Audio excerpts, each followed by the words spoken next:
Sa antar jeni, si mblidheni, si vjen deri tek organizimi dhe gjithçka tjetër për me? Shërbimi kërkim shpëtimit malor të Kosovës është krijuar në vitin 1952, është krijuar nga ish bishkatarë të cilët e kanë dashur natyrën dhe të cilën kanë shpreh gatishmëri, në mënyrë vullnetare më ju dalë ndihmë persona të cilët dalin në përmal në pjesë malore. Edhe prej 52-ës ka qenë në mbrellën e Federatës së Bishkatarisë Ngjitjes Sportive të Kosovës në atë kohë. Pastaj në vitin 2002 është riaktivizu shkaku i pedina tranzaccioni ish Jugosllavisë, mandej lufta ajo krejt, mandej 2022 nga djem vullnetar, dashamir të bjeshve kanë riaktivizu këtë shërbim dhe prej 2002-ës jemi aktiv dhe si thash më herët kemi disa vende të shtetet të ndryshme që operojmë. Për momentin jemi dukun 65 antar aktiv, të cilët brenda këtyre antarëve ka struktura të ndryshme ku strukturohen njerëzit në bazë të niveleve dhe kapaciteteve të tyre. Që fillon prej aspirantit, pastaj kalon në nivelin operator dhe pastaj kalon në nivelin teknik. Niveli teknik është niveli më i lartë. Po është niveli më i lartë i një shpëtuesit i cili është në brenda organizacionit. Në esencë gjithë jeni lloj vullnetarësh, të cilët mblidheni bashkë për një qëllim të mirë. Po në bazë këtë organizatës ne jemi vullnetar dhe funksionojmë në baza vullnetare. Trajnoheni paraprakisht. Merrni trajnime, sepse kemi rastet për cilat ju thrasin janë terene të vështira, atje ku nuk mund të depërtoj gjithçka shumë lehtë. Po, për 2022-ës ka fillu trajnime të ndryshme me këforin italian, këforin amerikan, këforin norvegjez për reaktivizimin e këtij shërbimi. Pastaj trajnimin e fundit që kemi pas ka qenë 4 vjeçar, kanë qenë me skuadrën më të mirë të Evropës, kisha më thonë është Kansas nga Italia. Janë një skuadër e cila ka çdo ditë aksidente, ka përvojë shumë të madhe dhe është organizatë shtetërore.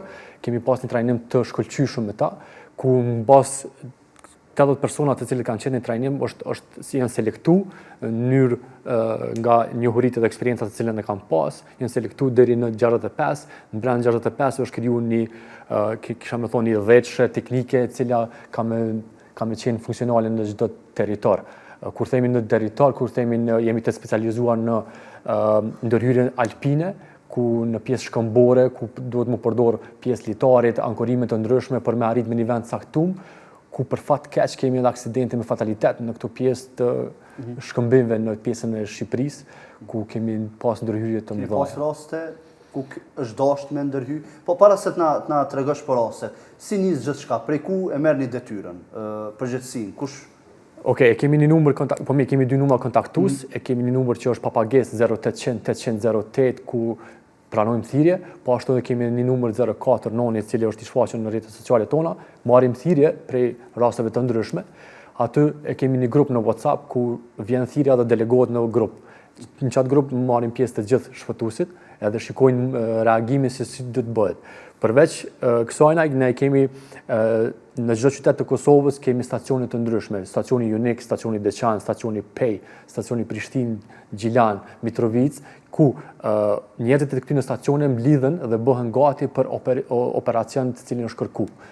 Si e thash, delegohet thirrja në WhatsApp, diskutohet, shifet rrezikshmëria, shifet çfarë është aksidenti apo çfarë është nevoja për intervenim, përgatiten pajisje. Kush kontakton? Kontaktojnë qytetarët vet, kontaktojnë organet kompetente?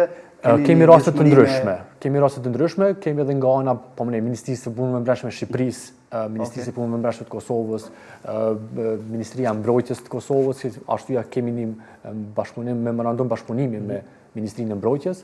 Kemi qytetarë të ndryshëm, kemi turistë të huaj, shkaku se shtegu më i njohur në pjesën e Ballkanit është Pixel Balkans, ku është i frekuentuar tejmase në kohën verore, edhe në ato vende ka probleme të ndryshme ose aksidente të ndryshme që shkaktohen. Edhe nganjëherë ka raste që si informuan turistët për juve?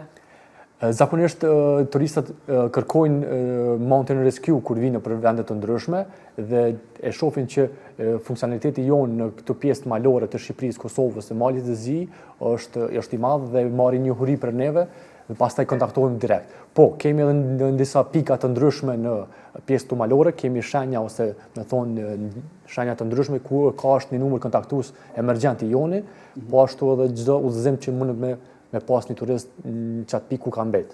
Po, kjo shumë ndihmesë. në sinjalizime me u vendosë edhe shenjat e emergjente të cilat do të kontaktu. Po zakonisht kemi edhe me qendrën kontaktuesit të emergjencave në Shqipëri, kemi një bashkëpunim të mirë, ku shpeshherë na thirrin edhe kërkohet ndihma jonë ose profesioni jonë që ndërhyet me një vend të caktuar.